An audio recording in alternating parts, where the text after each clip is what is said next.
안녕하세요. 방구석TV 정소장입니다. 자, 오늘은 오랜만에 하늘도시에 대단지 입주를 앞두고 있는 대림 3차 센텀 베뉴에 대해서 전월세 입주 절차와 전매 제한 기간 이후 간단한 절차 정리를 좀 해드리도록 하겠습니다. 먼저 사전 점검 일정은 2월 11일부터 13일까지이며 총 3일간 행사가 진행이 되고 입주 지정 기간은 3월 31일부터 5월 29일까지 이렇게 지정이 됐습니다. 신규 입주 아파트에 입주하는 과정에 이제 기존 아파트와 차별화된 부분들이 좀 존재할 수밖에 없어요. 미리 알아두면 도움이 되실 만한 부분들로 이제 설명을 드리도록 하겠습니다. 가장 먼저 미등기 상태에서 입주를 진행해야 되는 과정이 중요한 포인트가 될 텐데, 최근 전세 계약의 위험성들이 많아서 이 깡통 전세니 전세 사기니 해서 집을 알아보시는 분들이 상당히 민감한 시기이고 더욱 계약에 대한 조심성도 요구되는 시장이라서 이렇게 신규 입주 아파트의 미등기 상태에서의 입주한다는 걸 이제 처음 겪어보신 분들은, 아니 등기도 안 난 집에 내 보증금을 다 입금하라고? 이렇게 생각하실 수도 있어요. 하지만 여러분들이 지금 흔하게 보시고 계시는 전국에 있는 모든 아파트들은 처음 입주할 당시 때 다 미등기로 입주를 했었다고 이해하시면 됩니다. 등기가 안 된 집에 입주를 할 수 있는 건 입주 지정 기간 약 한두 달 범주 내에 이 아파트 단지의 인허가 절차를 진행을 합니다. 건축의 모든 부분들이 안전하게 설계대로 진행되었는지 각 분야별로 검사가 진행이 되고요. 경제자유구역청에서 이제 특검이라는 것을 통해서 이상이 없다고 판단이 되었을 때 이 사용 승인이 떨어지게 됩니다. 이 사용 승인일로부터 시공사는 이제 60일 이내에 각 호실별로 보전 등기라는 거를 이제 등기를 하게 돼 있어요. 자, 건축물 대장도 신청을 해야겠죠. 자, 입주는 건설사의 잔금과 중도금 대출 완납 증명서를 통해서 총 건설사에 입금되어야 할 잔금을 모두 납부하게 되면은 가능한데, 이때 이 선수관리비 예치금이라는 게 또 있어요. 자, 요거까지 마무리가 되면은 입주증이 발급이 됩니다. 그러면 입주는 사용 승인과 건설사 잔금 완납을 통해서 입주를 할 수 있게 되는 거죠. 자, 그러면 등기는 언제 가능하냐? 소유권 이전 등기는 등기법상 이 보존 등기를 기초로 하여 이제 가능하게 되며, 보존 등기 없이는 소유권 이전 등기도 할 수가 없습니다. 보통 입주 시작일로부터 대략적으로 한 달 정도가 소요되는 게 이제 보편적인데, 보존 등기가 각 호실별로 등기가 된 이후에 건설사에서 이제 서류 접수와 취득세 납부를 이제 언제까지 해야 한다는 통보가 이루어지며, 소유권 이전 등기에 필요한 매도 서류를 이제 즉 건설사의 이제 서류 요청을 통해서 대략적으로 한 2주에서 3주 정도가 걸리게 되는데, 보통 이런 신규 입주 아파트의 경우 특별한 경우가 아닌 대부분의 이제 집단 등기라는 거를 진행을 하게 됩니다. 자, 이 집단 등기로 진행을 하게 되면은 법무법인 등을 선정하여서 은행과 이제 연결이 돼서 순차적으로 진행이 된다고 보시면 됩니다.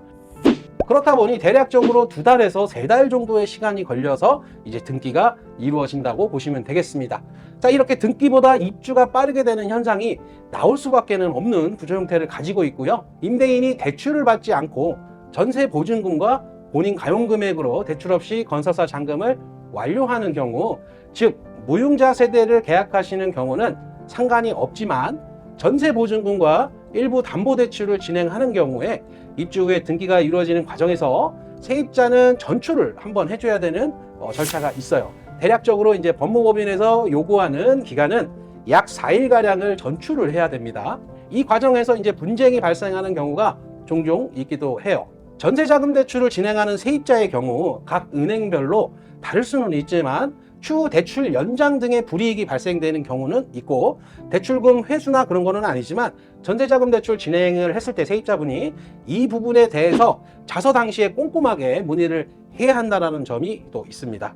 보통은 이러한 절차를 은행에서도 잘 알고 있기 때문에 크게 문제는 되지는 않지만 우리가 알고는 있어야 한다는 점 참고하시고, 월세의 경우는 대부분 이 융자를 받는 세대들이 많기 때문에 입주 후에 등기가 진행되는 2-3달 후에는 며칠간 이렇게 전출을 해줘야 되는 조건들이 계약서상의 특약으로 들어가게 될 겁니다. 자, 등기부의 보전 등기 그리고 소유권 이전 등기와 융자를 받았다면 근저당권 설정 등기까지 진행이 되어야 하잖아요. 그렇다 보니 은행은 이 선순위 근저당 보존을 위해 먼저 깨끗한 상태에서 등기가 이루어져야 하기 때문에 먼저 전입되어 있는 세입자가 있을 경우 전출 절차를 요구한다고 이해하시면 됩니다. 자, 이유는 기존 아파트들과 동일하기 때문에 신축 입주 당시 절차상 이러한 부분들이 요구되는 부분들은 참고하셔서 안전하게 진행을 해야겠죠. 참고로 무융자 세대는 이 전입을 빼지 않아도 되기 때문에 잔금 이후에 전입신고 후 쭉 계약기간 동안 선순위가 보장될 수 있어서 나는 진짜 너무 모르겠다, 뭔 말인지 잘 모르겠다, 그리고 등기는 몇 달 후에 되는 건 알겠는데 자, 전출이나 전입이 도대체 모르겠다고 하시면 무융자 세대를 계약을 해서 이러한 복잡한 절차들을 안 거쳐도 된다는 점 참고하시기를 바랍니다.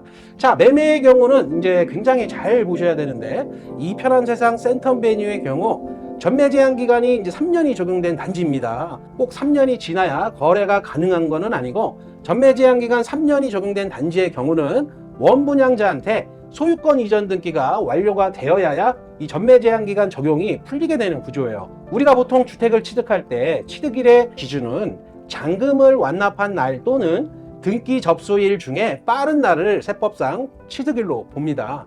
하지만 이 전매 제한 기간의 해제 요건은 수분양자 앞으로 소유권 이전 등기가 완료되는 시점을 기준으로 하기 때문에 소유권 이전 등기가 완료된 이후 매매 거래가 가능하다고 이해하시면 좋을 것 같습니다. 자, 그래서 신규 입주 아파트의 등기 절차상 잔금을 완료하여도 소유권 이전 등기가 진행되기까지의 시간이 두세 달 정도가 소요가 되는 상황이라서 이 보전 등기가 완료되는 시점에 따라서 우리가 개별 등기든 집단 등기든 진행이 가능하다고 이해하시면 되겠죠. 예전의 경우에는 입주 시작일로부터 보통 한 달 안에는 보전 등기가 진행이 되는 경우가 일반적이었다면 최근에 진행했던 호반서미 스카이 센트럴 단지나 먼저 진행했던 단지들의 경우의 사례를 보면 한 달이 조금 더 걸렸던 사례들이 많았어요. 이건 입주 예정 협의회에서 지속적으로 시공사와 시행사를 이제 접촉을 해서 빠르게 요청을 하는 방법밖에는 없습니다. 최근에 센텀 베뉴의 매매 거래를 희망하는 수요가 부쩍 늘었어요. 아직 사전 점검이 진행되기 이전이기 때문에 매물 문의보다는 수요가 더 많은 상황이고요. 보통 전세 거래를 통해 등기 이후의 거래 진행을 목적으로 진행되기 때문에 센텀 베뉴의 다양한 절차 상담과 매물 접수, 입주를 희망하시는 임대 수요분들은 저희 더베스트 부동산으로 문의를 주시면 더욱더 안전하고 깔끔하게 거래 진행을 해드리고 있으니 문의 주시면 친절하게 상담해드리도록 하겠습니다. 신규 입주 아파트는 이러한 전반적인 진행 절차와 상황을 숙지되지 않은 곳에서 거래를 진행하시게 되면 사고로 이어질 수 있고 신규 입주 아파트 거래 진행에 경험이 풍부한 전문 중개사를 통해서 진행하셔야만 안전한 거래를 진행하실 수가 있습니다. 부동산 거래는 이 누군가에게는 내 전 재산을 걸고 거래를 하는 일생일대의 중요한 선택을 해야 하는 거라고 생각을 해요. 그렇기 때문에 저희 중개사무소 역시 이러한 고객들의 자산을 보다 더 안전하고 원활한 거래 진행이 될 수 있도록 저희 공인중개사 3명이 상주를 하고 있으며 책임중개로 노력하고 있습니다. 지불되는 비용은 어딜 가나 동일하잖아요, 그렇죠? 하지만 받게 되는 중개 서비스는 다를 수 있다는 점 언제든지 문의 주시면 감사합니다. 자, 오늘 영상은 여기까지 마무리하고요. 또 저는 다음 영상으로 찾아뵙도록 하겠습니다. 나가시기 전에 구독과 좋아요, 알림 설정까지 부탁드리면서 저는 이만 물러가 보도록 하겠습니다. 감사합니다.